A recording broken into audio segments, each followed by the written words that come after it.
छत्रपती शिवाजी महाराजांच्या इतिहासापासनं आम्हाला काय घ्यायचं आहे, तर या व्हिडिओमध्ये छत्रपती शिवाजी महाराजांच्या इतिहासापासनं आम्हाला काय घ्यायचं आहे यावरच आपण चर्चा करणार आहोत.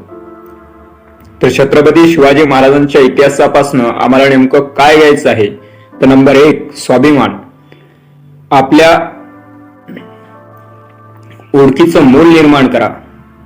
छत्रपती शिवाजी महाराजांनी दिल्ली, आग्रा, मुघल, सिद्धी कोणाच्याही पायावर झुकणं स्वीकारलं नाही. Number 2 strategy. शत्रू मोठा असो पण योजना मजबूत असेल तर विजय नक्कीच. गनिमी कावाल, छापामार युद्ध, विश्रामगडावरची चढाई हे सर्व बुद्धीच्या शक्तीचं प्रतीक आहे. आणि म्हणून छत्रपती शिवाजी महाराजांच्या इतिहासापासून आम्ही रणनीती स्ट्रॅटेजी शिकलं पाहिजे. नंबर 3 स्वतःवर विश्वास असेल तर असाध्य काहीच नाही. 16व्या वर्षी तोरणा किल्ला जिंकणं म्हणजे नुसती हिंमत नव्हे, ते दृढ निश्चयाची जिवंत प्रतिमा होती. नंबर 4 लोकनेतृत्व. राजा तोच जो प्रजेच्या काळजीने झोपत नाही. छत्रपती शिवाजी महाराजांनी कधीही मी बोललं नाही, ते कायम आपण म्हणाले. नंबर 5 धर्मनिरपेक्षता. माणूस धर्मावरून नाही कर्तृत्वावरून ओळखावा.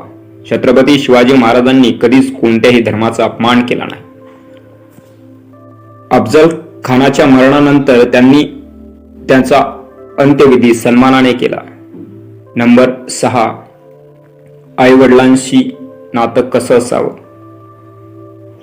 सिंहासारखा राजा पण आईच्या पायाशी झुकणारा पुत्र. शिवराय जिजाऊंच्या संस्काराने घडले. त्यांचं आईशी नातं हेच स्वराज्याचं बीज होतं आणि म्हणून आम्ही आईवडिलांशी घट्ट नातं ठेवलं पाहिजे, हे इतिहासामधनं आम्हाला घ्यायचं आहे. नंबर 7 व्यवस्थापन कौशल्य. फक्त लढ्यांमध्ये नाही, राजकारणातही शिवराय सर्वोच्च होते.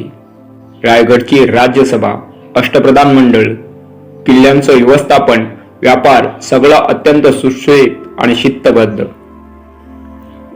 नंबर 8 मावळ्यांशी प्रेमाचं नातं. शिवरायांचे मावळे फक्त सैनिक नव्हते, ते त्यांचं कुटुंब होतं. त्यांनी त्यांना कधीच गुलाम न समजता शिवबा म्हणून प्रेम दिलं. नंबर 9 वेळेचं महत्व. शिवरायांना माहित होतं, वेळ गमावली तर युद्ध गमावतो. प्रत्येक मोहिमेला योग्य वेळी अचूक निर्णय दिला, तोच त्यांच्या विजयामागचं कारण ठरलं. आणि म्हणून इतिहासापासून आम्ही वेळेला महत्व देणं शिकलं पाहिजे. नंबर 10 समाजासाठी जगणं. स्वतःसाठी राजा होणं सोपं, पण समाजासाठी स्वराज्य घडवणं हे म्हणजेच शिवराय. त्यांनी कधीच फक्त स्वतःच्या सुखासाठी राज्य केलं नाही, त्यांनी रयतेला हक्क दिला, सन्मान दिला. आणि एका वाक्यात सांगायचं झालं तर छत्रपती शिवाजी महाराजांचा इतिहास आपल्याला भीती न ठेवता जगायचं, अखंड संयम ठेवायचा आणि प्रत्येक माणूस, धर्म, स्त्री, मावळा, गळ सगळ्यांचा सन्मान करायचा हे शिकवतो.